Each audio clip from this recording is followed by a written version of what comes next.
The problem with ordinary composting advice is it doesn't really suit the vast majority of gardeners. Don't put in weeds or anything containing their seeds. Where else do you put them? No meat and dairy. And a lot of the advice says to get at least a metre cubed, so like a pallet-sized bin.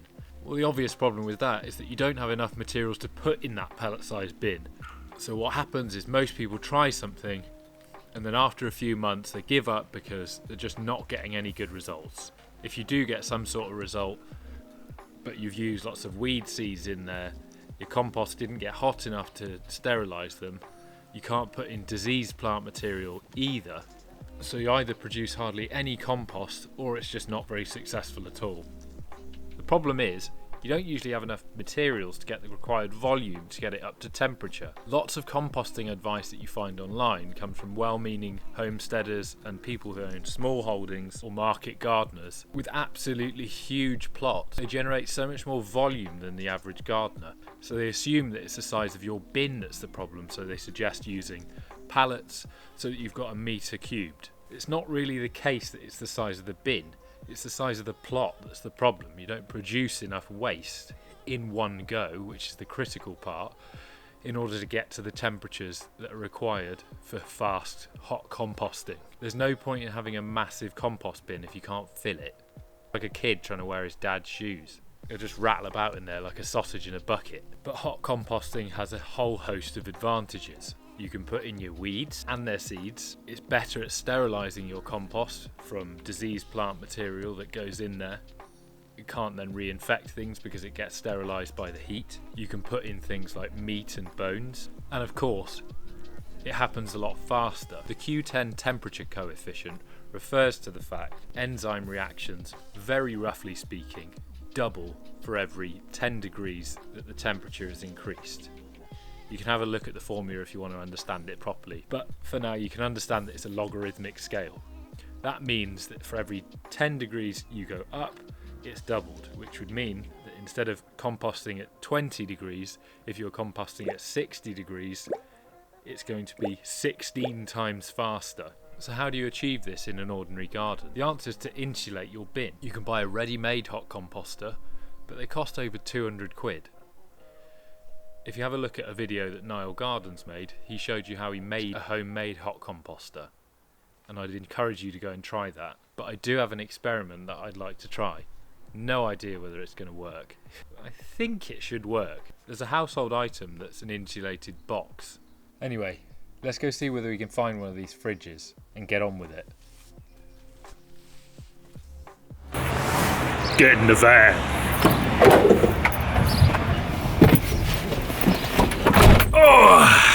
I have absolutely every confidence but it's not going to take very long to search for this. We'll find one pretty quickly.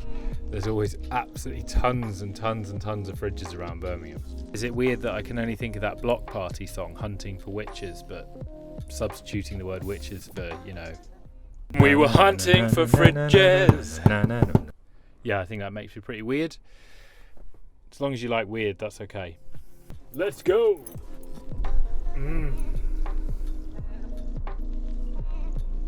This is pretty damn cool.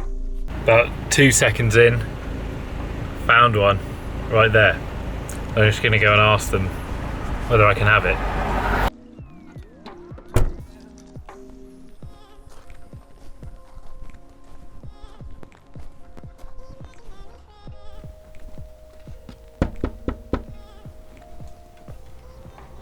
Hiya, I'm just trying to make a fridge composter. I know it sounds a little bit odd, but I wondered whether I could take your fridge. You know it doesn't work, don't you? Yeah, I'm sure it probably doesn't. I'm not using it as a fridge though, so I don't know whether could I take it?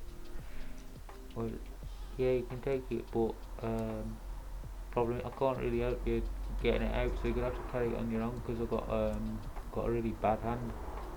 Okay. We can't help me at all. No, sorry. But yeah, take it if you want it. At this point, I started to think this is a really stupid idea. I'm basically just going to be fly tipping a fridge into my own garden.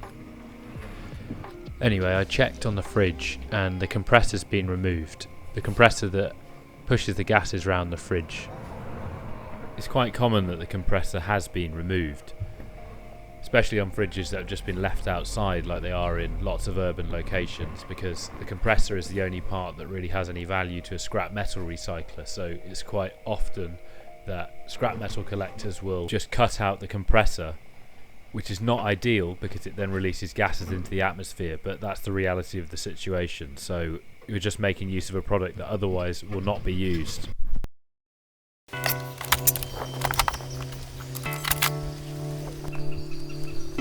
And there you have it, how to fly tip a fridge into your own garden. So I have to admit, it does look pretty awful. Let's see if we can do anything about that with a bit of spray paint, see whether it looks any better. And then I'm not really going to make too many modifications to it. I did drill a couple of holes in the lowest point just so that any water that builds up can drain out, and potentially once it cools down, worms might be able to get in there then. I'll be intrigued to see, and I'll obviously share any of those results with you. So on a normal hot composter, you'll have a bottom entry point where you can collect the compost out of the bottom. Obviously I don't have that, but I think it should work because I've got two compartments. So I'll fill the one compartment all at once, and then once that's full, I'll leave that to cook and I can fill the other side up. So once it's cooking, I can get all of the compost out of it at once, which should mean that I don't need to have some sort of bottom entry that allows you to keep filling from the top. It's not exactly a work of art. Anyway, I'm sure you didn't watch the video in order to learn how to spray paint a fridge, so hopefully you can forgive me for that part.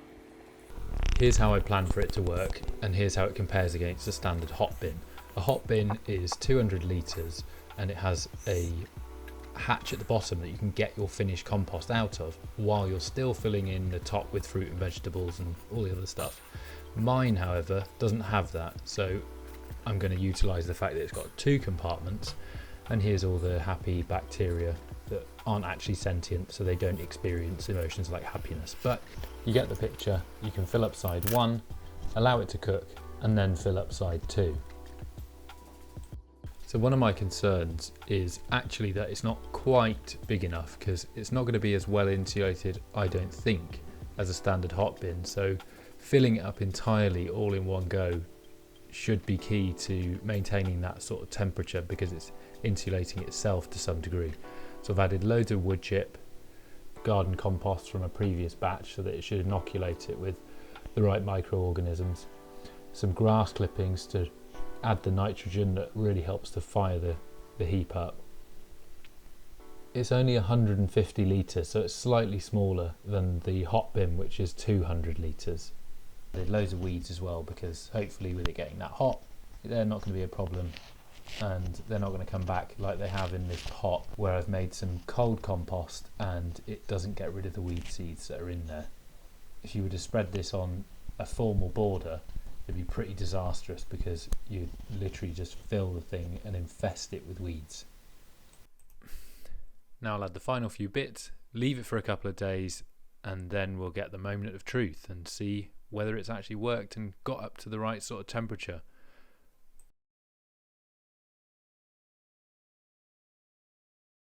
So I've just been out to the garden and you can see it was getting to about 30 odd degrees, which is not really hot composting. And yeah, I feel like a bit of an idiot really, because I've done a lot of work by this point, because I've edited the video and now I'm watching the video back. Most of the narrative is around it being some instructional how-to, and the reality is I don't actually know how to do it. So it's not even worked. So it made me do a little bit of self-reflection, because the level of hubris that's involved in assuming that I knew what I was talking about in something that I demonstrably don't know what I'm talking about.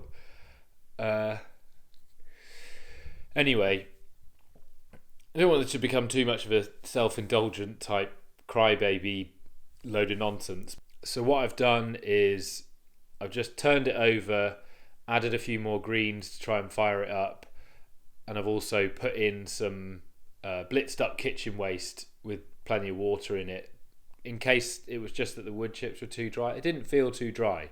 I mean, I know what moisture level by feel compost is supposed to have.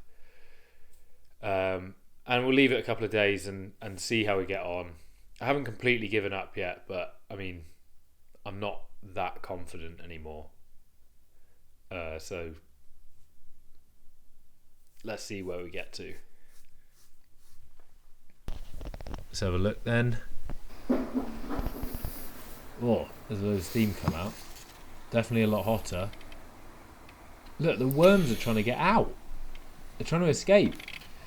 It's difficult to actually see. I'm just trying to show you, but everything's steaming up. Look, it's nearly 60 degrees.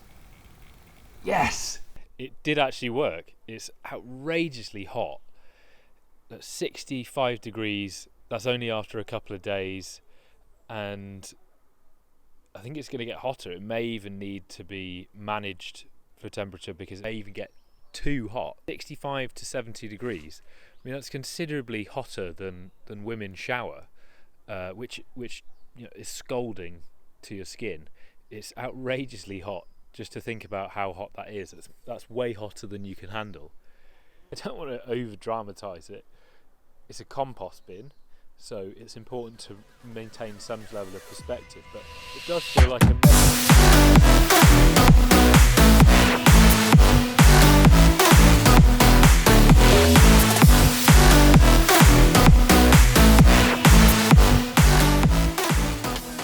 So if you've enjoyed it, please hit the like button.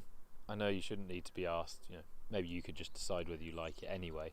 Up to you, but if you did like it, please like it and subscribe if you haven't already. Thanks for watching, and I'll see you again soon.